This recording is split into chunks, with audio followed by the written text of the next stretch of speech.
मैं doctor R के पुरोहित, आपका स्वागत है। आज मार्क्स के अन्य दूसरे सिद्धांतों पर चर्चा करें। पिछले व्याख्यान में द्वंद्वात्मक भौतिकवाद और इतिहास की भौतिकवादी या आर्थिक व्याख्या की चर्चा हो रही है। द्वंद्वात्मक भौतिकवाद में हमने यह पाया कि कार्ल मार्क्स का यह मानना है कि सृष्टि का विकास संघर्ष या द्वंद्व के माध्यम से होता है, उसी तरीके से होता है और इस संघर्ष में इस ईश्वरीय शक्ति की आवश्यकता नहीं पड़ती, संघर्ष का होना आवश्यक है। इतिहास की भौतिकवादी व्याख्या के अंतर्गत हमने यह देखा कि मार्क्स ने पूरे इतिहास को 6 भागों में बांटा है। 3 भाग बीत चुके हैं, 3 युग बीत चुके हैं। आदिम साम्यवादी युग, दास युग, सामंतवादी युग तीनों बीत चुके हैं। पूंजीवादी युग चल रहा है।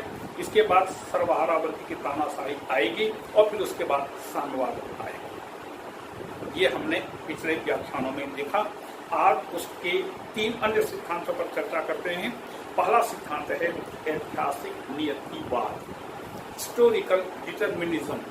ये कोई बहुत बड़ा सिद्धांत नहीं है, लेकिन कार्ल मार्क्स के विचारों से यह तथ्य को निकाला गया है। ये वह है ऐतिहासिक नियतिवाद। नियतिवाद का मतलब क्या होता है? नियति, ऐसा होगा। मान लीजिए कोई एक धनी व्यक्ति है, बहुत बड़ा धनी व्यक्ति है, लेकिन वह शारीरिक दृष्टि से अस्वस्थ है।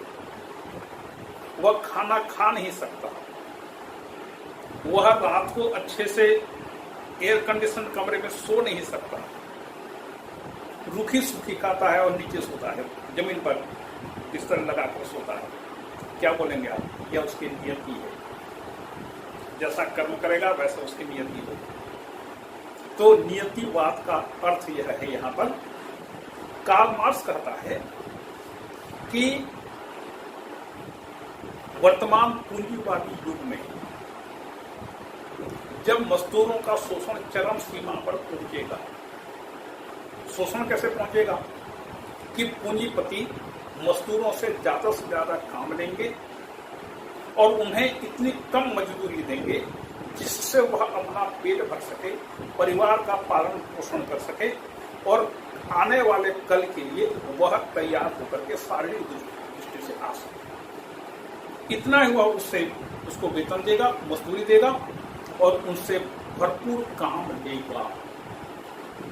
परिणाम यह होगा कि मजदूरों में एक घोर असंतोष उत्पन्न होगा।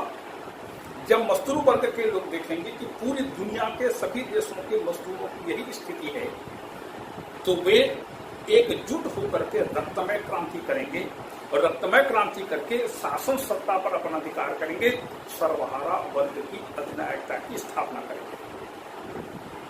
ऐसा होगा, इसे कोई रोक नहीं सकता।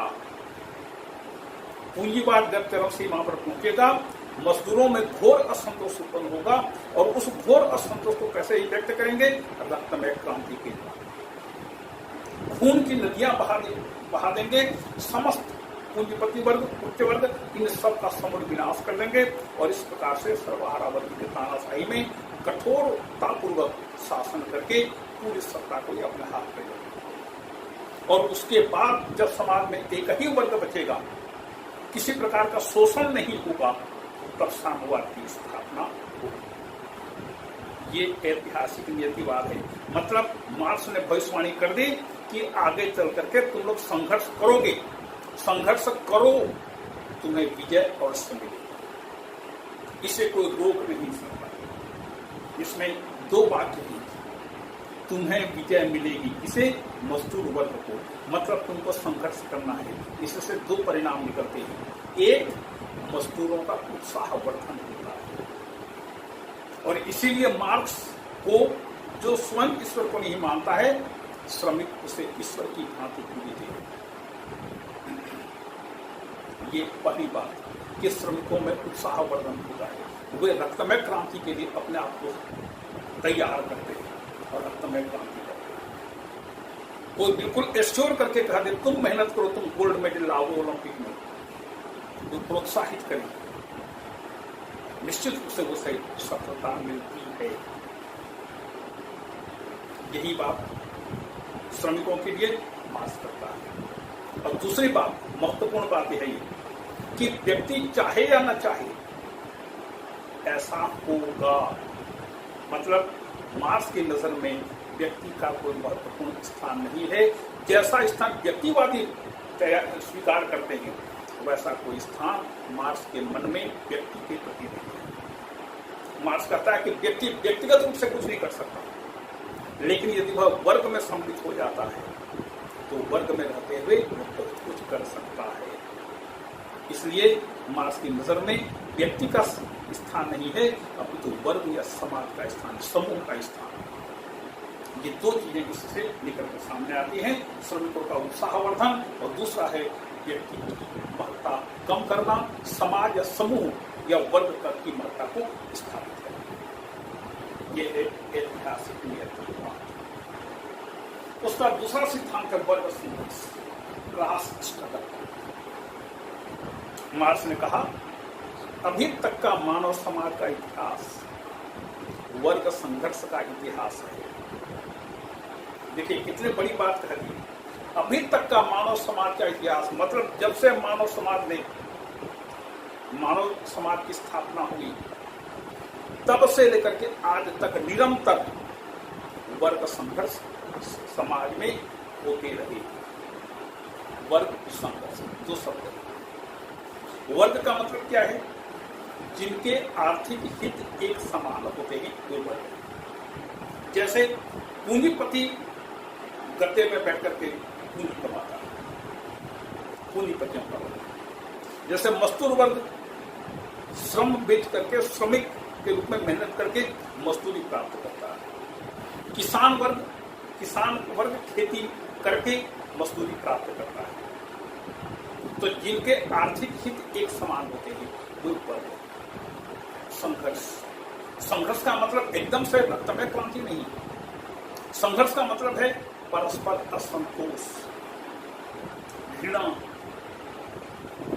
मनभेद, कोशिश करना कि उसका हित कम से कम हो, हमारा हित ज्यादा पूरा हो, ये असंतोष है। विवाद, तो मजदूरों में और पूंजीपतियों में विवाद क्यों है? विवाद इसलिए है क्योंकि मजदूर वर्ग कम से कम काम करके ज्यादा से ज्यादा मजदूरी लेना चाहता है और पूंजीपति वर्ग ये सोचता है कि मैं उनसे से ज्यादा काम लूं और कम से कम मजदूरी मुझे देना पड़े। दोनों के हित एक दूसरे के विपरीत हैं, परिणाम स्वरूप उनमें संघर्ष स्वाभाविक है। इसी संदर्भ में मार्क्स कहता है कि मानव समाज का अब तक का इतिहास वर्ग संघर्ष का इतिहास है। मतलब कि प्रत्येक समाज में, हमने पिछले इतिहास के भौतिकवादी व्याख्या में देखा, समाज हमेशा दो भागों में बटा हुआ है। दास युग, स्वामी वर्ग, दास वर्ग। सामंतवादी युग, सामंत वर्ग, किसान वर्ग। पूंजीवादी युग, पूंजीपति वर्ग, मजदूर वर्ग।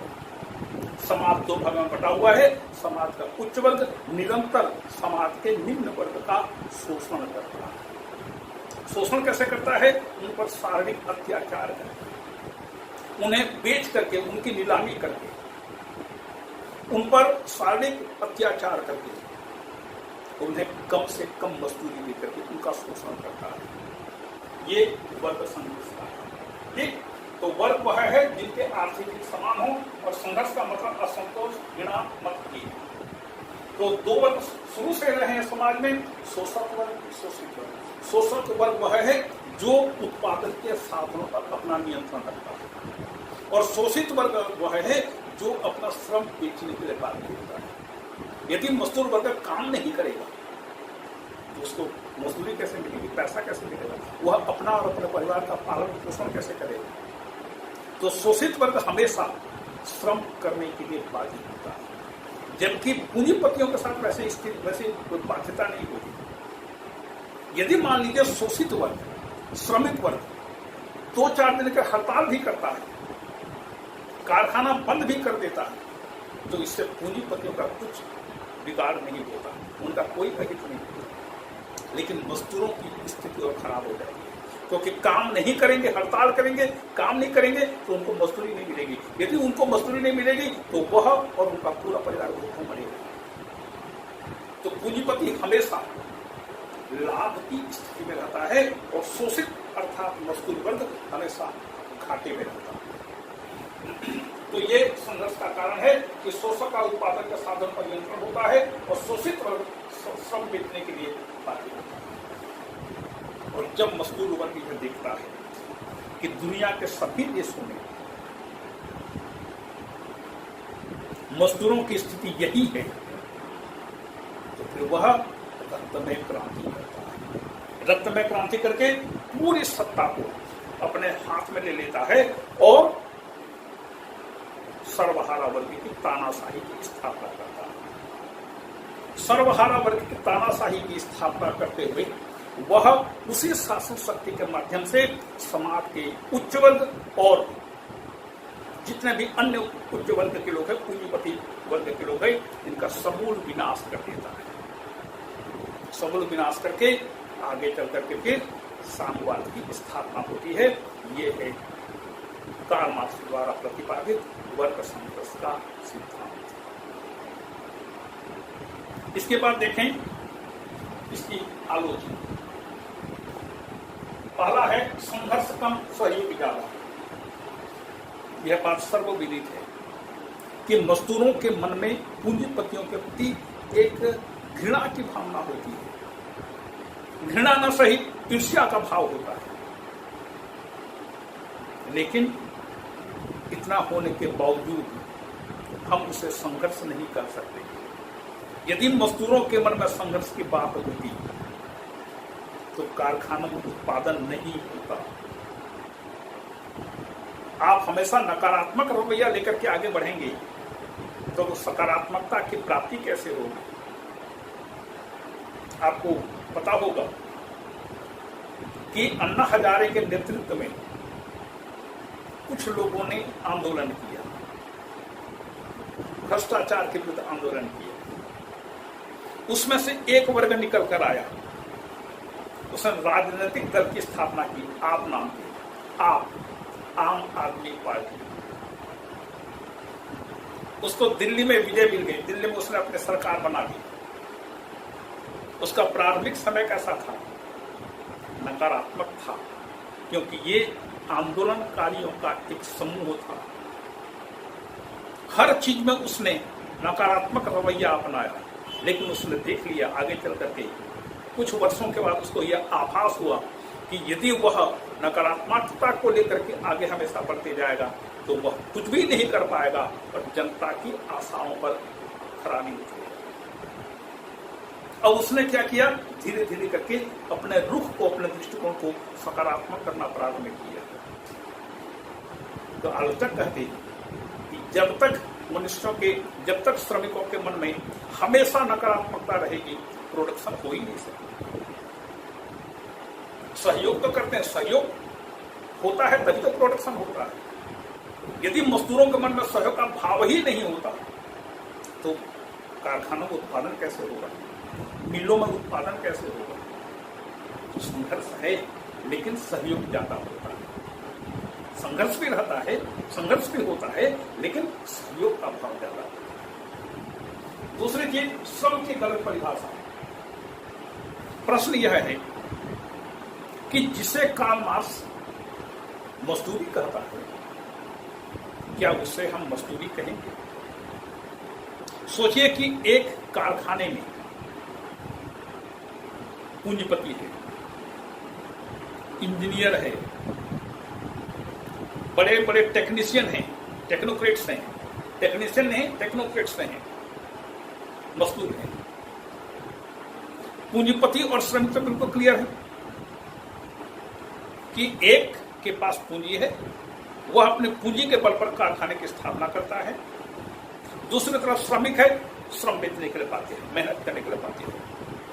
प्रश्न यह उठता है कि उस कारखाने में काम करने वाला इंजीनियर, टेक्नोक्रेट्स, एग्जीक्यूटिव ऑफिसर्स, ये पूंजीपति वर्ग में आएंगे या श्रमिक वर्ग में आएंगे? मतलब समाज में दो से अधिक वर्गों की स्थिति होती है। समाज में हमेशा दो ही वर्ग नहीं होती, अन्य वर्ग भी होते हैं। मार्क्स इन सबकी उपेक्षा करता है। मतलब यह है कि इंजीनियर को, टेक्नोक्रेट्स को, एग्जीक्यूटिव ऑफिसर्स को आप मजबूत नहीं कर सकते। तो फिर आप इनको किस वर्ग में सम्मिलित करेंगे? इनका एक पृथक वर्ग होता है। तीसरा है मध्यम वर्ग का अस्तित्व। ये मध्यम वर्ग का अस्तित्व होता है। प्रत्येक समाज में मध्यम वर्ग होते हैं, प्रत्येक स्थान पर मध्यम वर्ग के लोग होते हैं, जो कभी उच्च वर्ग और कभी निम्न वर्ग का सहयोग करते हैं। लेकिन मध्यम वर्ग पर इन दोनों उच्च और निम्न वर्गों का पूरा विश्वास होता है। उनके हाथ में कभी भी सत्ता दी जाए तो समाज को दोनों वर्ग विश्वास करते हैं। इसलिए राजनीति विज्ञान के जनक अरस्तु ने मध्यम मार्ग का अनुसरण किया। तो समाज में मध्यम वर्ग का अस्तित्व होता है। इसके बाद प्रत्येक संघर्ष वर्ग संघर्ष नहीं होता। समाज में, राज्य में कई प्रकार के संघर्ष होते हैं, युद्ध होते हैं, लेकिन प्रत्येक संघर्ष को आप वर्ग संघर्ष नहीं कर सकते। समान शक्ति वाले वर्गों के बीच युद्ध होता है। इंग्लैंड और फ्रांस के बीच कई बार युद्ध हुए, इससे आप वर्ग युद्ध नहीं कर सकते। इंग्लैंड में खुद गृहयुद्ध हुआ था 1642 से 45 तक, उसे हम गृहयुद्ध नहीं कर सकते, उसे हम वर्ग युद्ध नहीं कर सकते, गृहयुद्ध कर सकते। मतलब यह है कि प्रत्येक संघर्ष को, रामायण और महाभारत में होने वाला युद्ध वर्ग युद्ध नहीं था, वर्ग संघर्ष नहीं था। यह दो समान राजाओं के बीच होने वाला युद्ध था। दोनों शक्ति संपन्न थे, दोनों के पास अकूप संपत्ति शक्तियां थी और उन शक्तियों का प्रदर्शन किया, उन्होंने युद्ध किया। इतिहास में जो भी युद्ध हुए अर्थ के कारण नहीं हुए, अन्य कारणों से युद्ध हुए। तो प्रत्येक संघर्ष को, प्रत्येक युद्ध को वर्ग युद्ध करना, वर्ग संघर्ष करना पूरी तरह से गलत है। उसके बाद राष्ट्रीय भावना की अधिकता। मार्क्स में राष्ट्रीयता का भाव कम था, क्योंकि जिस स्थान पर उसका जन्म हुआ वह शुरुआती दौर में फ्रांस का था।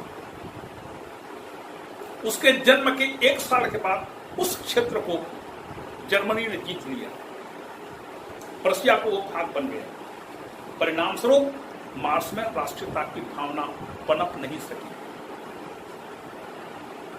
और इसीलिए वह अपने सिद्धांतों में राष्ट्रीयता की भावना को अस्वीकार कर देता है। वह कहता है लोगों में अंतर्राष्ट्रीयता का भाव होता है, राष्ट्रीयता की भावना नहीं होती। क्योंकि मार्क्स का जन्म हुआ फ्रांस की भूमि पर, बड़ा हुआ जर्मनी में, आगे चलकर फ्रांस में फिर गया, फिर बेल्जियम में कुछ दिन रहा, फिर वह इंग्लैंड गया, इंग्लैंड में जाकर उसने जीवन का अधिक समय बिताया। तो ऐसे व्यक्ति में राष्ट्रीयता का भाव कैसे उत्पन्न होगा और वह अपने सिद्धांतों में राष्ट्रीयता के बारे में क्या लिख सकेगा? लेकिन हमारा अनुभव यह कहता है कि लोगों में राष्ट्रीयता की भावना अधिक होती है, अंतर्राष्ट्रीयता का भाव बाद में आता है। भारत और पाकिस्तान में होने वाला कोई भी युद्ध हो, उसमें भारत के मजदूर वर्ग के लोग या भारत के लोग पाकिस्तान का साथ नहीं देंगे, भारतीयों का साथ, भारत का साथ देंगे, भारत माता की जय कहेंगे। या दुनिया के 2 देशों में होने वाला कोई भी युद्ध हो, में ऐसा नहीं होगा कि एक देश के लोग दूसरे देश के लोगों का समर्थन करें और केवल सेना आपस में युद्ध करें। तो लोगों में राष्ट्रीयता की भावना अधिक होती है। फिर है आर्थिक नहीं सामाजिक श्रेणियां। कार्ल मार्क्स का पूरा जोर अर्थव्यवस्था पर है, लेकिन आर्थिक आधार पर किसी भी समाज में श्रेणियां नहीं होती, सामाजिक दृष्टि से श्रेणियां बनाई जाती है। भारत में जो समाज व्यवस्था है, ब्राह्मण, क्षत्रिय, वैश्य, शूद्र, ये आर्थिक आधार पर श्रेणियां नहीं बनी है, ये सामाजिक आधार पर बनी है। वर्तमान समय में भी भारत में या दुनिया के किसी भी देश में उच्च वर्ग और निम्न वर्ग ऐसी श्रेणियां नहीं बनाई जाती। आर्थिक आधार पर कोई श्रेणी नहीं बनती, सामाजिक आधार पर श्रेणियां बनाई जाती। उसके बाद क्रांति से साम्यवाद की स्थापना। आलोचक कहते हैं यह ठीक है कि मजदूर वर्ग यदि क्रांति करेगा और शासन सत्ता को अपने हाथ में ले लेगा, उसके बाद अपनी तानाशाही की स्थापना करते हुए समाज के समस्त उच्च वर्गों का समूल विनाश कर देगा। लेकिन क्या यह आवश्यक है कि आगे चल करके साम्यवाद की ही स्थापना होगी? हो सकता है, लास्की कहता है, हो सकता है कि आगे चल करके एक ऐसी व्यवस्था की स्थापना हो जाए जिसका साम्यवादी आदर्शों से दूर दूर तक कोई लेना देना ही न हो। ये संभव है। सोचिए कि जिन लोगों ने मिलकर के क्रांति किया, क्रांति के बाद भी उनमें उसी प्रकार की एकता होगी, आवश्यक नहीं। अपने भारत को देख लीजिए, ज्यादा दूर जाने की आवश्यकता नहीं है। भारत में 1947 तक पूरे भारतवासी एकजुट होकर के इन्होंने स्वतंत्रता संघर्ष में भाग लिया, आंदोलन में भाग लिया। स्वतंत्रता मिली, हमने अपना नया संविधान बनाया,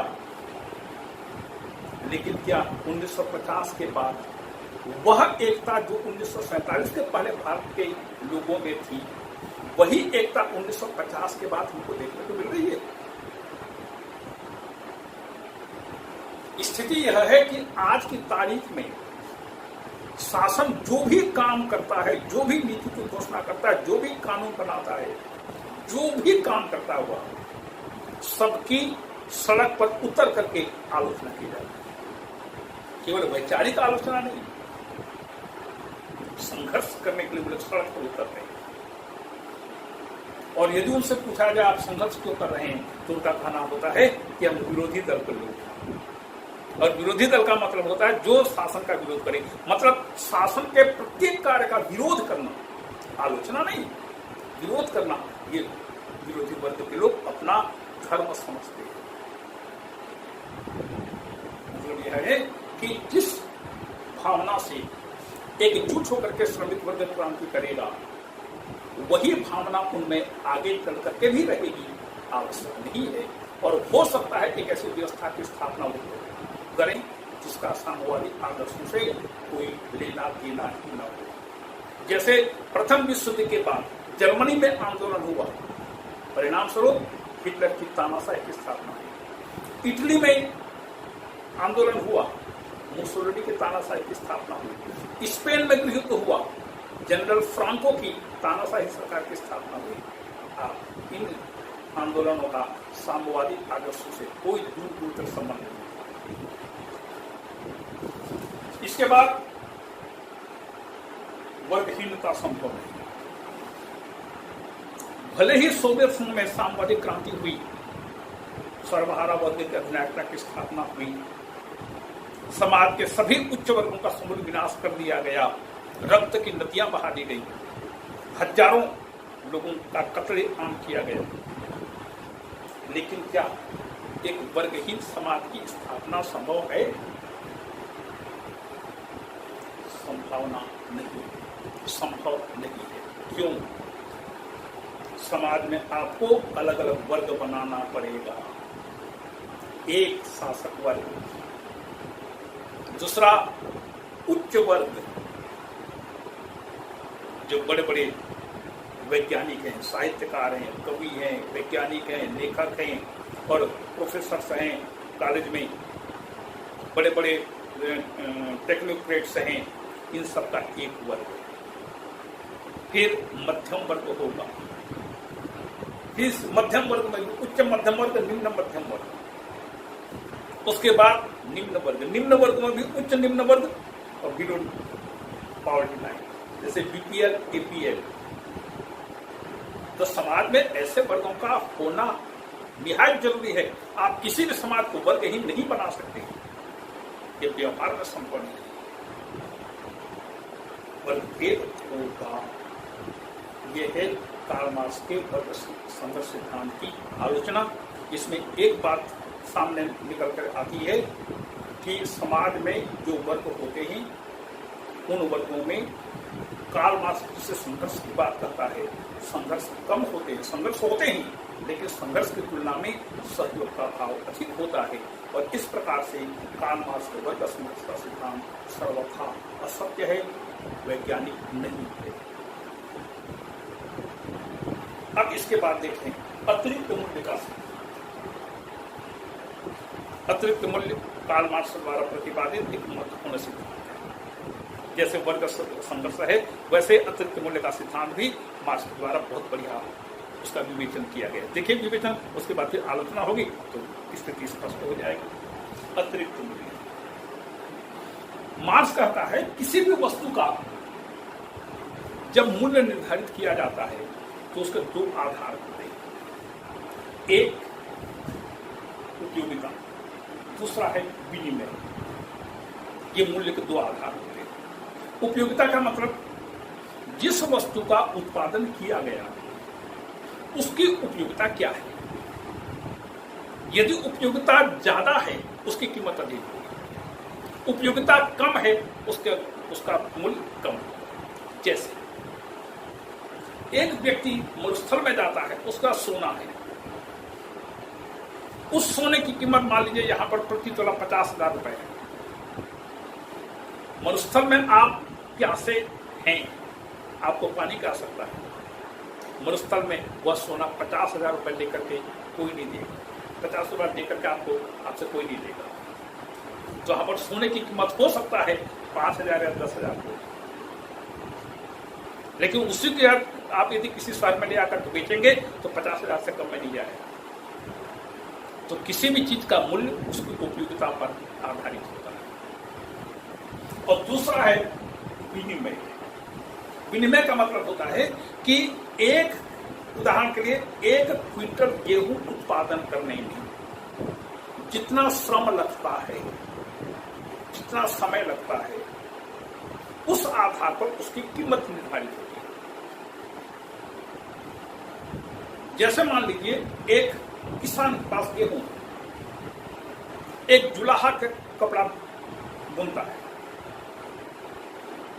मजदूर गेहूं पहन नहीं सकता, जुलाहा कपड़ा खा नहीं सकता, तो ये आपस में उसका विनिमय मूल्य निर्धारित करते हैं। मान लीजिए 1 क्विंटल गेहूं के बदले वह जुलाहा 10 मीटर कपड़ा देता है। मतलब यह हुआ कि 1 क्विंटल गेहूं को उत्पादन में जितना श्रम, जितना मेहनत, जितना जो भी लगता है, उतना ही 10 मीटर कपड़ा बुनने में उतना ही मेहनत और लगता है। इस आधार पर विनिमय मूल्य निर्धारित किया जाता है।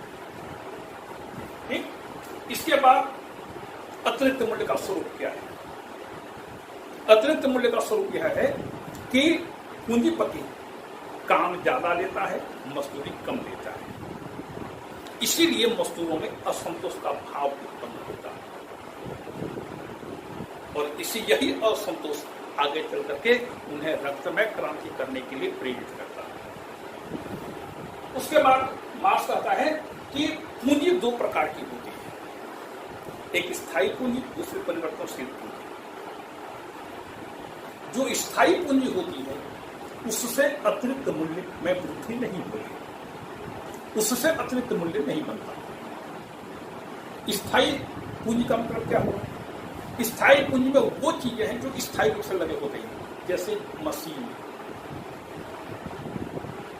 जैसे कारखाना का निर्माण करना, मशीन लगाना, कच्चा माल, उसके लिए परिवहन की व्यवस्था करना, फिर सामान बेचने के लिए परिवहन का उपयोग करते हुए मंडी तक ले जाना। इसमें स्थायी पूंजी, ये स्थायी पूंजी के अंतर्गत आते हैं और इसमें जो खर्च होता है उससे खर्च ही होता है, उससे पूंजीपति को लाभ नहीं, थोड़ा बहुत खटपट हो सकता है। दूसरा है परिवर्तनशील पूंजी। परिवर्तनशील पूंजी उसको बेचने की कीमत है और इस बेचने की कीमत से पूंजीपति बहुत ज्यादा कमाता है और इसी से उसके अतिरिक्त मूल्य की प्राप्ति होती है। एक उदाहरण है, अतिरिक्त मूल्य को क्लियर हो जाए। साइकिल की एक दुकान है, वहां पर 3 मैकेनिक हैं। इन 3 मैकेनिक को आज की तारीख में वह साइकिल दुकान का मालिक प्रतिदिन उनको 300 रुपए मजदूरी देता है और इस प्रकार से इन तीनों मैकेनिक्स को साइकिल दुकान मालिक प्रतिदिन 900 रुपए उनको मजदूरी देता है। इसके एवज में ये तीनों मैकेनिक लगभग 10,000 रुपए कमा करके उस साइकिल दुकान मालिक को देते हैं, क्योंकि जब तक दुकानदार को 10,000 रुपए नहीं मिलेगा प्रतिदिन, तब तक वे 300 रुपए तब तक वह मालिक 300 रुपए में मजदूर या मैकेनिक नहीं रखेगा, इतना मान रखा। तो जो पैसा मैकेनिक्स को मिलना चाहिए उस पैसे को दुकान का मालिक हड़प लेता है। यह जो 9,100 रुपए है, 900 रुपए मजदूरी दिया, 900 रुपए पूरा हो गया, इसके बाद जो 10,000 जो कमाया, मतलब 9,100 रुपए उसकी एक दिन की कमाई है। तो 9,100 रुपए अतिरिक्त मूल्य है और यह अतिरिक्त मूल्य की राशि मार्क्स के मतानुसार मैकेनिक्स को मिलना चाहिए, मजदूरों को मिलना चाहिए, और जिससे पूंजीपति हड़प जाता है। ये अतिरिक्त मूल्य का सिद्धांत। इसी प्रकार से मान लीजिए एक कारखाने में 1,000 लोग काम करते हैं, 1,000 व्यक्तियों का वेतन एक दिन में मान लीजिए 1 लाख रुपए, कुल मिलाकर के 10,000 रुपए 1 लाख रुपए होता है। लेकिन ये 1,000 मजदूर प्रतिदिन उसको 10 लाख रुपए कमा कर देते हैं, तो बाकी जो 9 लाख बचा, इस 9 लाख को वह पूंजीपति हड़प जाता है। मार्क्स कहता है यह पैसा मजदूरों को मिलना चाहिए और जिसे पूंजीपति हड़प जाता है। ये मार्क्स के अतिरिक्त मूल्य का सिद्धांत।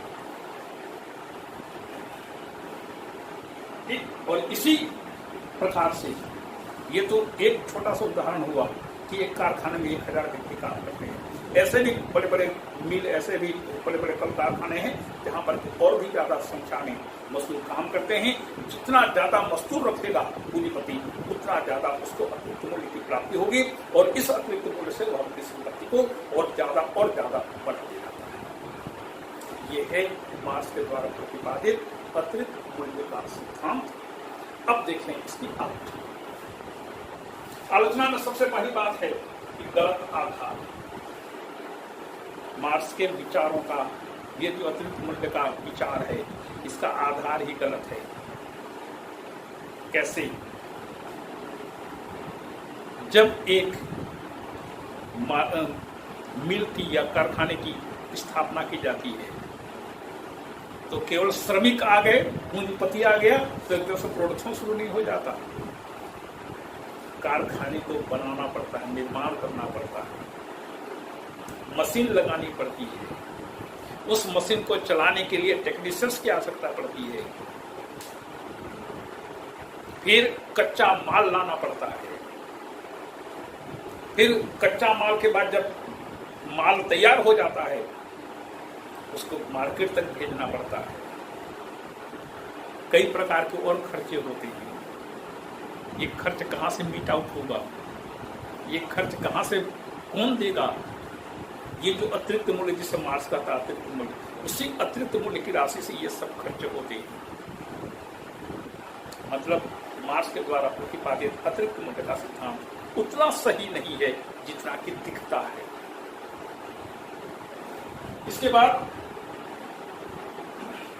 तो देखिए, कच्चा माल, मशीन, प्रबंध, वैज्ञानिक तकनीकी ज्ञान, परिवहन, फिर गवर्नमेंट को दिया जाने वाला टैक्स, ये सब चीजों का खर्चा उस अतिरिक्त मूल्य के द्वारा पूरा किया जाता है। पूरा 9,100 रुपए या पूरा हजार लाखों रुपए पूंजीपति एकदम से हड़प नहीं सकता, उसे कई प्रकार के अन्य खर्च भी करने पड़ते हैं। दूसरा है अन्य खर्च भी होता है। अन्य खर्च में जैसे मशीन घिसता है, मशीन घिस गया, उसका कोई कलपुर्जा काम नहीं किया, उसको निकाल करके दूसरा लगाना पड़ता है। इसी प्रकार से नए मशीनों की आवश्यकता पड़ती है, नया मशीन लगाने के लिए पैसा लगता है, वह खर्च कहां से मीट आउट होगा? इसी अतिरिक्त मूल्य से होगा।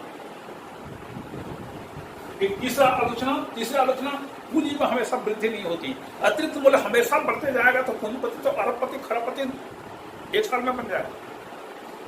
यदि ये सही होता तो कारखाना मालिकों को, उद्योगपतियों को शेयर बेचने की आवश्यकता नहीं पड़ती, उसे मार्केट से, बैंकों से उधार लेने की आवश्यकता नहीं पड़ती। इससे यह स्पष्ट होता है कि मार्क्स के द्वारा प्रतिपादित अतिरिक्त मूल्य का सिद्धांत सर्वथा गलत है।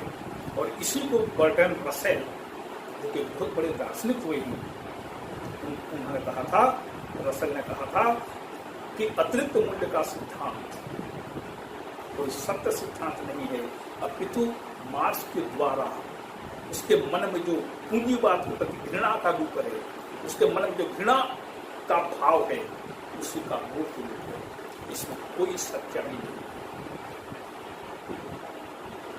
और इस प्रकार से कार्ल मार्क्स द्वारा प्रतिपादित यह अतिरिक्त मूल्य का सिद्धांत भी असत्य साबित हो गया है। इसी के साथ ये सिद्धांत भी पूरा हुआ। कल आगे और देखेंगे, मार्क्स के छोटे छोटे और 2-3 सिद्धांत हैं, इनकी चर्चा होगी। आप सभी को